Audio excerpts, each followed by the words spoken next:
इतने का अब शादियां कहाँ से होंगी। शादी करने के लिए रोजगार चाहिए, मैक्सिमम एक परिवार चलाने के लिए तो बेसिक इनकम तो होनी ही चाहिए है, बाकी तो वो जोड़ लेगा। इसका मेन कारण है बेरोजगारी। आज के देखें तो युवा बेरोजगार ज़्यादा है। हर साल आपका डिग्री पास कर रहे हैं लड़के, मगर उसको उस तरीके से जॉब प्रोवाइड हो नहीं रही है। एक गवर्नमेंट जॉब वाला लड़का मिले, अच्छा लड़का मिले, तो वो हर जगह पॉसिबल नहीं हो पाता, क्योंकि आजकल गवर्नमेंट जॉब का तो एक तरीके से ये हो गया भगवान मिलने के बराबर हो गया। काम है नहीं तो इसलिए आप घर पे भी नहीं बैठ सकते। बच्चे के सामने कैसे बैठ जाएंगे, खाली यहाँ बैठे हैं थोड़ा सा जरा टाइम पास करने के लिए। पढ़े लिखो करो, पढ़ाई करो और पकौड़े बेचो। अब नए हमारे बच्चे हैं तो पकौड़े थोड़ा ना बेचेंगे, हम अपने बच्चों से पकौड़े थोड़ा ना बिकवाएंगे, तो कैसे चलेगा काम, क्योंकि आगे नौकरी भी, उनके शादी ब्याह कुछ भी नहीं हो पाया। और अभी तो ये थोड़ा पलायन का कारण ये है कि जिन गांवों में जो रोजगार वहाँ पैदा होते थे हैं वो रिसोर्सेज भी इन्होंने खत्म कर दिए। तो फिर अब जब अग्निवीर की ये 4 साल में तो कोई रिश्ता उनके लिए आना क्या हो तो खुद ही मना करें, बोले 4 साल के लिए हम अपनी लड़की का भविष्य बर्बाद करेंगे। कि जैसे एज बढ़ती जा रही है शादी करने की, तो एक एज के बाद क्या हो रहा है कि लोग इंतजार कर रहे हैं कि अब लगेगी, तो हो नहीं पा रही है। तो एज निकल जा रही है तो हो नहीं पा रही है। तो बाहर की जो लड़कियां, यहाँ की लड़कियां क्या कर रही है कि बाहर के जो लड़के हैं उनसे शादी कर रही है। मतलब अपने पैरों पे खुद खड़ा ना हो जाए तो वो शादी करना मतलब उचित नहीं समझते। तो ये रोजगार और पलायन इसमें मुख्य बिंदु है। नमस्कार, मैं हूँ साक्षी ममगाई। उत्तराखंड में न कुमाऊं बचा न गढ़वाल। हर पहाड़ी गांव में हालात एक जैसे हैं। बेरोजगारी, पलायन और बुनियादी सुविधाओं की कमी ने अब एक और सामाजिक संकट को जन्म दे दिया है। पर्वतीय जिलों में रहने वाले युवाओं के सामने अब शादी एक बड़ी चुनौती बनती जा रही है। अब ये सिर्फ एक पारिवारिक समस्या नहीं, एक सामाजिक संकट बन चुका है। क्या वाकई उत्तराखंड का पहाड़ अब सिर्फ बुजुर्गों का ठिकाना बनकर रह जाएगा? देखिए खास रिपोर्ट।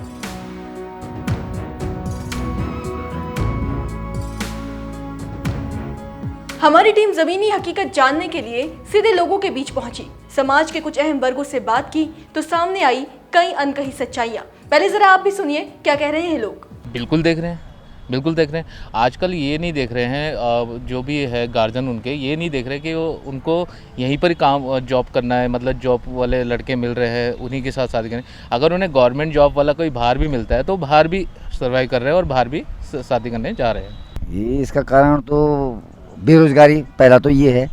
दूसरा ये सब पढ़े लिखे हैं, ऐसा नहीं कि ये ग्रेजुएट नहीं है, पढ़े लिखे हैं। ये फौज के लायक भी थे, लेकिन फौज के लायक भी जो मैक्सिमम युवा जाते थे हमारे हाई स्कूल इंटर करने के बाद, उनका एक थे कि कहीं और ना जॉब लगे तो हम फिजिकल फिट नहीं आए तो आर्मी में ज्वाइन कर लेंगे। लेकिन वहाँ भी इन्होंने अग्निवीर ये करके ये लगाई तो उनके हौसले पस्त हो गए हैं। तो फिर अब जब अग्निवीर के ये 4 साल में तो कोई रिश्ता उनके लिए आना क्या हो तो खुद ही मना करें, बोले 4 साल के लिए हम अपनी लड़की का भविष्य बर्बाद करेंगे। एक तो ये हो गया, बेरोजगारी तो मुख्य मुद्दा है ही। अब दूसरा ये पलायन का कारण ये है कि जिन गाँव में जो रोजगार वहाँ पैदा होते थे हैं वो रिसोर्सेज भी इन्होंने ख़त्म कर दिए, वो डेवलप करने के बजाय, ताकि वो लड़का वहीं रह के कुछ करे। चाहे छोटा सा काम हो, मुर्गी पालन हो, मत्स्य पालन हो। अब तो जब उत्तराखंड बन गया, इनके विभाग भी बन गए हैं, मंत्रालय भी दे दिए हैं, कौशल विकास का भी सेंटर ने बहुत पैसा दिया है, तो उनको डेवलप करके वहाँ पे इस्टेब्लिश कर सकते थे। लेकिन इन्होंने नहीं करा। इन्होंने उसके बाद पलायन को बढ़ते देने और हर साल ये एक पलायन आयोग बिठा करके रिपोर्ट सरकार को सौंप रहे हैं। इतने गाँव खाली हो गए हैं और इतने गाँव अब शादियाँ कहाँ से होंगी। शादी करने के लिए रोज़गार चाहिए, मैक्सिमम एक परिवार चलाने के लिए तो बेसिक इनकम तो होनी ही चाहिए है, बाकी तो वो जोड़ लेगा। तो बेरोजगारी तो मुख्य मुद्दा और वो उसका कारण भी सरकारी है। पलायन के लिए भी जिम्मेदार सरकार है। 25 सालों में इसने पलायन के बारे में कभी सोचा ही नहीं। ये हर साल जो है गांव को गिन रहे हैं, इतने गांव खाली हो गए पौड़ी में, इतने कुमाऊं में, इतने टीरी में, इतने जौनसार में हैं, लेकिन दूसरा गांव बसाने के इन्होंने कभी इतना बजट 700 करोड़ रुपए लगेंगे वाइब्रेंट विलेज के नाम पे भी इन्होंने कुछ नहीं किया। इसके लिए सर रोज़गार की जो अवेलेबिलिटी है वो कम है। थोड़ा हमारा रोज़गार मिल नहीं पा रहा है लोगों को, तो उससे क्या हो रहा है, लोग अनएम्प्लॉय रह जा रहे हैं। तो लोगों की क्या हो रही है कि जैसे एज बढ़ती जा रही है शादी करने की, तो एक एज के बाद क्या हो रहा है कि लोग इंतजार कर रहे हैं कि अब लगेगी, तो हो नहीं पा रही है।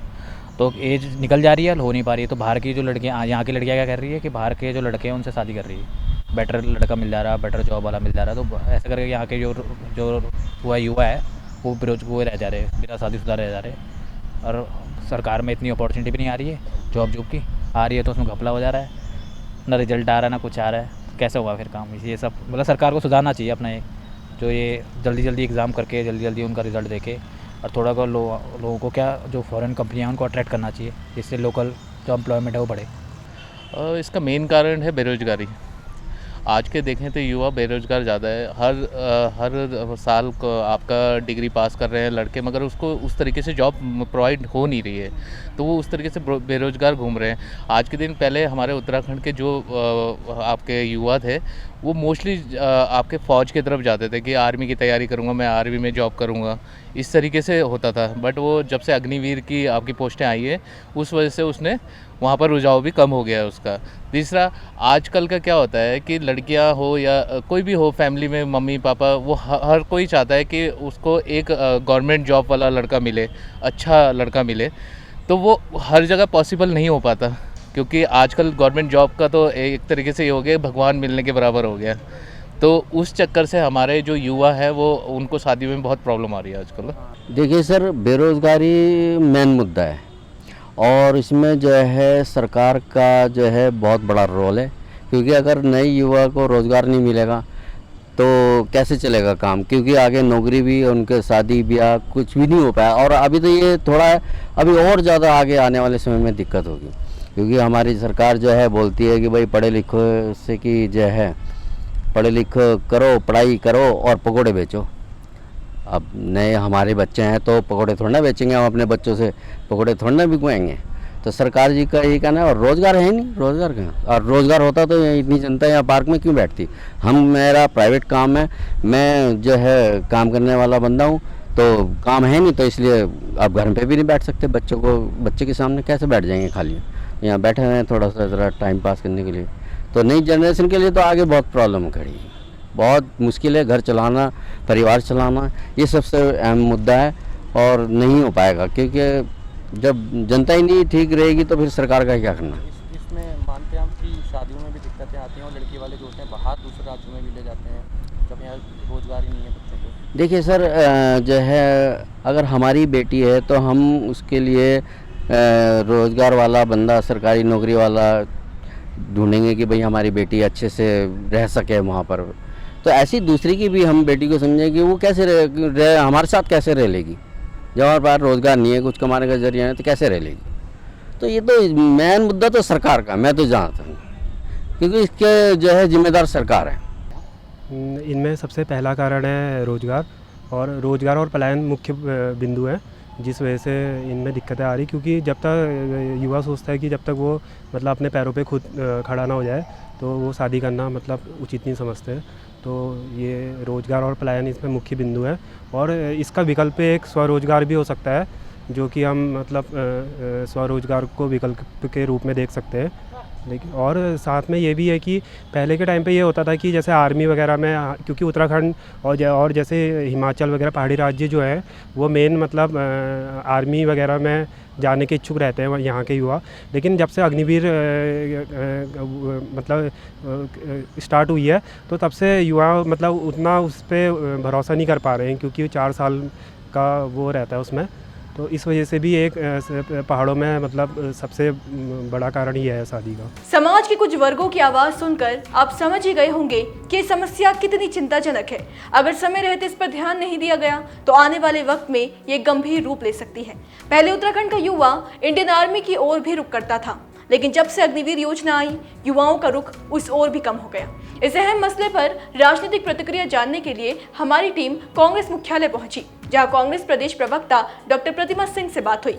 उन्होंने क्या कहा, आइए आपको सुनाते हैं। देखिए, सबसे महत्वपूर्ण कारण जो आज युवा के सामने है वो है बेरोज़गारी, और ये बात को कांग्रेस पार्टी शुरू से उठाती आई है। और आज भारतीय जनता पार्टी 11 साल बेमिसाल का जश्न मना रही है, और ये भूल गए हैं कि नरेंद्र मोदी जी ने जब जो है चुनावी जुमलों की शुरुआत की थी तो सबसे पहले युवाओं को छलने का कार्य किया था। उन्होंने कहा था कि प्रति वर्ष 2 करोड़ नौकरियों का सृजन करने का कार्य करेंगे।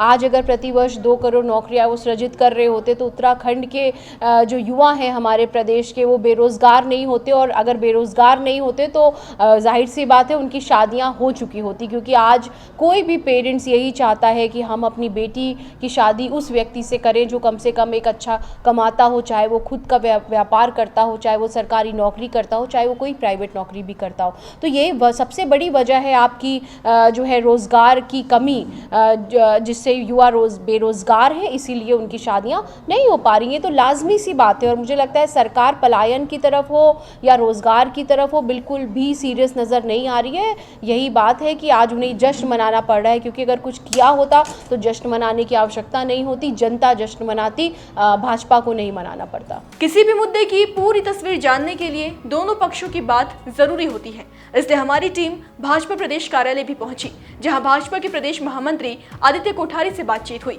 सुनिए उन्होंने क्या प्रतिक्रिया दी। देखिए, अग्निवीर योजना के कारण आप कह रहे हैं कि बेरोजगारी आ रही है, ये बिल्कुल गलत है। अग्निवीर जो भर्ती हो रहे हैं उनको 4 साल सेना में रहने के बाद 25% आर्मी में ही जो हो अस्थायी रूप से सेलेक्ट होंगे, और जो 75% घर आएंगे उनको भी राज्य सरकारों ने राज्य सरकार में विभिन्न सेवाओं में रखने का निर्णय सरकार का है। मैं आज ही समाचार पढ़ रहा था कि उत्तर प्रदेश सरकार ने अपनी पुलिस में भर्ती के लिए 10% या 20%, ऐसा में 20% उत्तर प्रदेश सरकार ने उनको पुलिस में भर्ती करने का निर्णय किया है। तो सभी राज्य सरकारों ने अग्निवीर में जो प्रशिक्षित सेना के जवान 4 साल के बाद घर लौटेंगे, उनको राज्य सरकार की विभिन्न सेवाओं में रखने का निर्णय लिया है। मुझे लगता है कि जो भी अग्निवीर भर्ती होगा 4 साल की सफल सेवा करके घर लौटेगा, कोई भी व्यक्ति बेरोजगार नहीं रहेगा। इसलिए अग्निवीर के कारण कोई बेरोजगारी नहीं है। दूसरी बात मैं ये कहना चाहता हूँ कि सरकारी सेवाओं में रोजगार नियोजित करने की एक सीमित संख्या है। सरकारी सेवा में अगर जितने बेरोजगार हैं इन सब के लिए इतने पद तो राज्य सरकार की सेवा में नहीं है। विभिन्न विभागों का अगर कुल पदों की गिनती कर ली जाए तो मुझे लगता है कि राजकीय सेवा के साथ साथ में स्वरोजगार की तरफ भी हमारे युवाओं को ध्यान देना चाहिए, और राज्य सरकार के द्वारा, केंद्र सरकार के द्वारा स्वरोजगार के लिए विभिन्न बैंकों से उनको सहायता भी दी जा रही है, सरकार उनको सब्सिडी भी देती है। तो सभी तरह के काम अगर कोई व्यक्ति करेगा तो निश्चित रूप से बेरोजगारी की समस्या का समाधान होगा, और इसके लिए हम सभी को प्रयास करना चाहिए। देखिए, हमने समाज के हर तबके की बात सुनी, नेताओं के तर्क भी सुने, लेकिन अब असली सवाल यही है कि क्या सरकार इन आवाजों को सुनकर कोई ठोस कदम उठाएगी। इसी सवाल के साथ आज विदा लेते हैं, फिर हाजिर होंगे। बने रहे देवभूमि इनसाइडर के साथ।